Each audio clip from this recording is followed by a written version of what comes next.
வணக்கம் traders, welcome to pre market report. So இன்றைக்கி நம்ம இந்த வீடியோவில் என்ன பார்க்க போகிறோம்னா நிஃப்டி, பேங்க் நிஃப்டி மற்றும் சென்செக்ஸோட அனாலிசிஸ் தான்.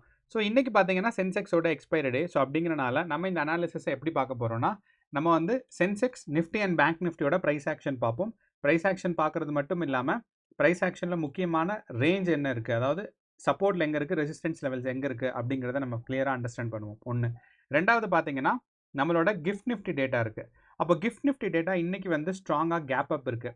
அப்போது கிஃப்ட் நிஃப்டி டேட்டா ஸ்ட்ராங்காக கேப் அப் இருக்கிறனால நம்ம வந்து என்ன எக்ஸ்பெக்ட் பண்ணலாம், ஸோ மார்க்கெட்டில் இன்றைக்கி வந்து என்ன எக்ஸ்பெக்ட் பண்ணலாங்கிறத டீட்டெயிலாக அண்டர்ஸ்டாண்ட் பண்ணுவோம். மூணாவது பார்த்தீங்கன்னா நம்மளோட ஓப்பன் இன்ட்ரெஸ்ட் டேட்டா இருக்கும். And open interest data and PCR ratio இதெல்லாம் நம்ம சேர்த்து அனலைஸ் பண்ணி தான் ஒரு முடிவுக்கு வரப்போகிறோம். ஸோ நம்ம வந்து ஃபஸ்ட்டு வந்து நம்ம முன்னாடியே சொன்ன மாதிரி கிஃப்ட் நிஃப்டியோட டேட்டா பார்க்கலாம். ஸோ கிஃப்ட் நிஃப்டி இன்றைக்கி காலையில் 6:30க்கு நேற்று பார்த்தீங்கன்னா நமக்கு ஒரு கேப் டவுன் இருந்துச்சு. நமக்கு பார்த்தா தெரியும் இந்த இடத்துல 6:30க்கு. ஆனால் இன்றைக்கி வந்து கேப் அப் இருக்குது. ஓகே, இது நம்ம ஃபஸ்ட்டு தெரிஞ்சுக்கணும். ரெண்டாவது, நேற்று வந்து நமக்கு வந்து மார்க்கெட் க்ளோஸ் ஆனது பார்த்தீங்கன்னா நமக்கு வந்து 3:30க்கு. அப்போது 3:30க்கு மார்க்கெட் க்ளோஸ் ஆனதுலேருந்து இன்றைக்கி ஓப்பன் ஆன பொசிஷன் பார்க்கும்போது ஒரு 120 பாயிண்ட்ஸ் நமக்கு வந்து டிஃப்ரென்ஸ் இருந்துச்சு மைனஸில். ஸோ அதனால் நமக்கு ஒரு கேப் டவுன் வந்துச்சு.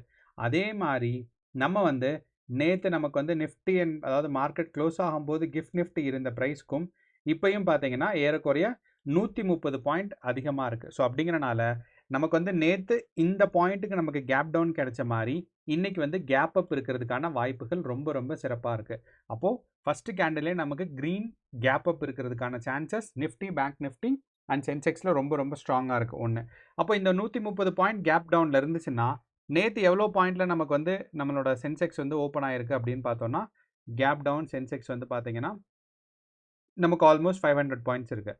ஸோ அப்போது அதே மாதிரி சென்செக்ஸ் இன்றைக்கும் ஒரு 500 to 600 பாயிண்ட்ஸ் வந்து கேப் அப் நடக்கிறதுக்கான சான்சஸ் கொஞ்சம் அதிகமாக இருக்குது. அப்போது ஒரு 500 பாயிண்ட்ஸ் கேப் அப் இருந்துச்சு அப்படின்னா நேற்று இருந்த லெவலுக்கே திருப்பி வந்துடும். 82,500 ரேஞ்சுக்கு வந்துடும். ஆனால் கொஞ்சம் ஸ்ட்ராங்கான கேப் அப்பாக இருந்துச்சுன்னா இந்த 87,000ங்கிற ஒரு முக்கியமான ரெசிஸ்டன்ஸை க்ராஸ் ஆயிருங்கிறது நம்ம ஃபஸ்ட்டு கவனிக்கணும். அப்போது நமக்கு வந்து ஓவரால் ப்ரைஸ் ஆக்ஷன் பார்க்கும்போது என்ன சொல்லியிருந்தேன்னா, சென்செக்ஸ்க்கான மார்க்கெட் டவுன் சைட் போகிறதுக்கான வாய்ப்பு தான் இருக்குது. காரணம் என்னென்னா, நம்மளோட பிசிஆர் ரேஷியோ பார்க்கும்போது கால் ஆப்ஷன்ஸை விட புட் ஆப்ஷன்ஸ் ரொம்ப ஸ்ட்ராங்காக இருக்குது. அப்படிங்கிறனால இங்கேருந்து 82,000 வரையிருந்து கீழே தான் வர்றதுக்கு சான்சஸ் இருக்குன்னு.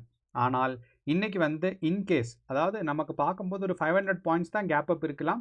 அப்படிங்கிறனால இந்த 82,000க்கு 82,557 இருக்குது பாருங்கள், இதுக்கு கீழே ஓப்பன் ஆகிறதுக்கு தான் நிறையா வாய்ப்பு இருக்குது. ஸோ இங்கேருந்து ஓப்பன் ஆகி இங்கே அப்படின்னா மார்க்கெட் கடகடன்னு நமக்கு வந்து இங்கே 81,500 வரைக்கும் வர்றதுக்கான சான்சஸ் இருக்குது, ஒரு டவுன்ஃபால். ஆனால் சப்போஸ் மார்க்கெட் ரொம்ப கேப் அப் வந்து இந்த 82,500க்கு மேலே போயிடுச்சுன்னா நமக்கு வந்து சென்செக்ஸ் டவுன்ஃபால் ஆகாது. அப்படின்னா நமக்கு இன்றைக்கி expiry day. So theta decay ஸ்ட்ராங்காக இருக்கும். தீட்டா டிகேனா அதோட ப்ரைஸோட வேல்யூ வந்து பயங்கரமாக குறைஞ்சிட்டே வரும். அப்படிங்கிறனால இன்றைக்கி மார்க்கெட் மேலே ஓப்பன் ஆயிடுச்சுன்னா நமக்கு வந்து ஸ்ட்ராங்கான கால் ஆப்ஷன்ஸ் நம்ம ஹோல்ட் பண்ணுறதுக்கான சான்சஸ் ரொம்ப ரொம்ப அதிகமாக இருக்குது. இல்லை இந்த 82,575க்கு கீழே ஓப்பன் ஆச்சுன்னா, அதாவது இந்த ரேஞ்ச் வச்சுக்கலாம். ஸோ இந்த ரேஞ்சுக்கு கீழே அதாவது அதுக்கு கீழே தான் ஓப்பன் ஆச்சுன்னா மார்க்கெட் வந்து ப்ரைஸ் கரெக்ஷனுக்கு வாய்ப்பு இருக்குது. இதுக்கு மேலே ஓப்பன் ஆச்சுன்னா நமக்கு வந்து மார்க்கெட் புல்லிஷாக இருக்கிறதுக்கு சான்சஸ் இருக்குது. ஆனால் ஒரு ஓவரால் பிக்சர் பார்க்கும்போது நமக்கு என்ன நடக்கும்னா, சென்செக்ஸில் பிசிஆர் ரேஷியோ 1.0 இருக்கிறனால மார்க்கெட் சரிவில் இருக்கிறதுக்கான சான்சஸ் இருக்குது. ஆனால் நம்மளோட கிஃப்ட் நிஃப்டியில் பார்க்கும்போது நமக்கு வந்து ஒரு ஸ்ட்ராங்கான கேப் அப் இருந்தனால மட்டும்தான் நம்ம என்ன சொல்கிறோன்னா, மார்க்கெட் வந்து இன்றைக்கி ஓப்பன் ஆகும்போது நமக்கு கேப் அப்பில் இருக்கிறதுக்கு சான்சஸ் இருக்குங்கிறத நம்ம சொல்கிறோம். ஸோ அப்படிங்கிறனால சென்செக்ஸ் வந்து இன்றைக்கி 82,557க்கு மேலே இருந்தால் நீங்கள் வந்து கால் ஆப்ஷன்ஸை ஹோல்ட் பண்ணலாம். அப்படி இல்லைன்னா இல்லை. இன்னொன்று, சப்போஸ் நான் வந்து இந்த பிசிஆர் ரேஷியோ பார்த்து மார்க்கெட் வந்து பேரிஷாக இருக்குன்னு சொல்லியிருக்கேன், கரெக்டு. அப்போ இந்த பேரிஷாக இருக்குன்னு சொல்லியிருந்தா நமக்கு வந்து இந்த 82,000க்கும் 81,500க்கும் நடுவில் இருக்கும்போது தான் மார்க்கெட் வந்து பேரிஷாக இருக்கும், அதாவது மார்க்கெட் கீழே வரும். சப்போஸ் இந்த 82,500 மார்க்கெட் மேலே க்ராஸ் ஆயிடுச்சுன்னா அப்புறம் இந்த பாயிண்ட் வந்து நமக்கு சப்போர்ட்டாக வேலை செய்யும். அப்போது மார்க்கெட் டவுன் சைடு போகாது. அதனால தான் நம்ம வந்து சப்போர்ட் அண்ட் ரெசிஸ்டன்ஸ் ஜோன் வரும்போது நம்ம கிளியராக இருக்கணும். அதனால தான் நம்ம வந்து எக்ஸ்பிளைன் பண்ண போதுமே நம்ம சப்போர்ட் அண்ட் ரெசிஸ்டன்ஸ் சொல்கிறேன். ஏன்னா இப்போ நேற்று ஒருத்தர் கமெண்ட் பண்ணியிருந்தாங்க என்னென்னா, நீங்கள் மார்க்கெட் வந்து மேலே போகும்னு சொல்லியிருந்தீங்க, ஆனால் பார்த்தீங்கன்னா ரிவர்ஸ் ஆயிடுச்சுன்னு. கீழே போகும்னு சொல்லியிருந்தீங்க, ரிவர்ஸ் ஆயிடுச்சுன்னு. ஆமாம், கீழே போகும்னு தான் சொல்லியிருந்தேன். நேற்று இந்த இடத்துல பாயிண்டில் இருந்துச்சு. கீழே போகும்னு சொல்லியிருந்தேன். மார்க்கெட் கீழே வந்து இந்த சப்போர்ட்டில் எடுத்துகிட்டு திருப்பி மேலே போயிடுச்சு. அப்போ இந்த சப்போர்ட் வரும்போது மார்க்கெட் ரிவர்ஸ் ஆகுங்கிறத நம்ம தெரிஞ்சுக்கணும். அது வந்து கவனமாக இருக்கணுங்கிறனால தான் நான் வந்து ரெசிஸ்டன்ஸ் அண்ட் சப்போர்ட் எந்த ரேஞ்சில் இருக்குங்கிறத நம்ம கிளியராக சொல்கிறோம். ஓகே, இதுதான் சென்செக்ஸ்க்கு. அடுத்து நம்ம நிஃப்டி 50 பார்க்கும்போது நிஃப்டி 50 நம்ம ஏற்கனவே சொல்லியிருந்தோம் மார்க்கெட் வந்து டவுன் சைடுக்கான வாய்ப்பு தான் இருக்குன்னு சொல்லி. ஓகே, அதே மாதிரி நிஃப்டி 50 வந்து இந்த 25,200 கிராஸ் பண்ணுறதுக்கு ரொம்பவே கஷ்டப்பட்டுட்டு இருக்கு. அப்போது நேற்று வந்து எவ்வளோ கேப் டவுன் இருந்துச்சுன்னா ஆல்மோஸ்ட் 140 பாயிண்ட் கேப் டவுன்ஸ் இருந்துச்சு. அப்போது இன்றைக்கும் ஒரு 150 பாயிண்ட் கேப் டவுன் ஆனாலுமே கேப் அப் வந்தாலும் 150 பாயிண்ட் இல்லை 200 பாயிண்ட் கேப் அப் வந்தால் கூட 25,200 தாண்டாது. அந்த ஒரு காரணங்கள்னால இங்கேருந்து போயிட்டு திருப்பி ரிவர்ஸ் ஆகிறதுக்கான சான்சஸ் ரொம்ப ரொம்ப அதிகமாக இருக்குது.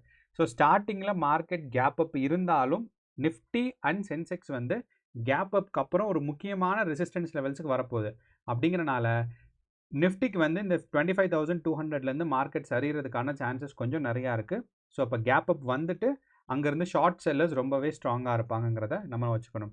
ஸோ நம்ம இதே மாதிரி நம்ம நிஃப்டியோட ஓப்பன் இன்ட்ரெஸ்ட் டேட்டா பார்த்தோம்னாலும் 25,000ல ரொம்ப ரொம்ப ஸ்ட்ராங்கான ஓப்பன் இன்ட்ரெஸ்ட் இருக்குது. அண்ட் பிசிஆர் ரேஷியோ பார்க்கும்போது 0.9 இருக்கிறனால செல்லிங் ப்ரெஷர் அதிகமாக இருக்குங்கிறது நம்ம வந்து கவனத்தில் வச்சுக்கணும். ஓகே, இப்போ மூணாவதாக நம்மளோட பேங்க் நிஃப்டி இருக்குது. ஸோ இந்த மூணு இதில் பார்க்கும்போது நம்மளோட ப்ரைஸ் ஆக்ஷன் வச்சு பார்க்கும்போது க்ரோத்துக்கு எதுக்கு சான்சஸ் இருக்குன்னா நமக்கு பியூரான க்ரோத் பார்த்தீங்கன்னா நமக்கு வந்து பேங்க் நிஃப்டிக்கு தான் சான்சஸ் இருக்குது. ஏன்னா பேங்க் நிஃப்டி நேற்று வந்து பார்த்தீங்கன்னா ஆல்மோஸ்ட் நமக்கு ஒரு 300 பாயிண்ட்ஸ் கேப் டவுன் இருந்துச்சு. ஆனால் இன்றைக்கி வந்து இந்த கேப் டவுன் ஒரு 500 பாயிண்ட்ஸ் வந்தால் கூட இந்த ரேஞ்சில் மார்க்கெட் நிற்கும். ஸோ அப்படிங்கிறனால நமக்கு ஸ்டில் ஒரு 300 பாயிண்ட்ஸ் கேப் டவுன் வச்சோம்னா கொஞ்சம் கொஞ்சமாக மேலே ஏறி 56,600 வரைக்கும் போகிறதுக்கான சான்சஸ் இன்றைக்கி பேங்க் நிஃப்டியில் ரொம்ப ரொம்ப ஸ்ட்ராங்காக இருக்குது.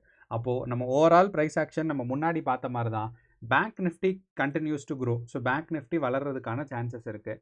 அதே சமயம் நிஃப்டி 50 வந்து இன்றைக்கி கேப் அப் வந்தாலுமே 25,200 தொட்டுட்டு திருப்பி ரிவர்ஸ் ஆகிறதுக்கு சான்சஸ் இருக்குது. நேற்று எப்படி டவுன் சைடு வந்துட்டு மேலே போச்சோ அதே மாதிரி இன்றைக்கி மேலே கேப் அப்பில் வந்துட்டு ரிவர்ஸ் ஆகிறதுக்கு சான்சஸ் இருக்குது. அதே மாதிரி நம்மளோட சென்செக்ஸும் இன்றைக்கி கேப் அப் வந்தாலும் இந்த 82,500லேருந்து ரிவர்ஸ் ஆகிறதுக்கான சான்சஸ் இருக்குங்கிறத நம்ம கவனத்தில் வச்சுக்கணும். ஓகே, அப்போது நம்மளோட கிஃப்ட் நிஃப்டி டேட்டா பார்க்கும்போது ஸ்டில் ஸ்ட்ராங்கான க்ரோத் இருக்குது. ஓகே, அப்போ இந்த ஸ்ட்ராங்கான க்ரோத் இருக்குன்னா மார்க்கெட் வந்து பாசிட்டிவாக போகும்.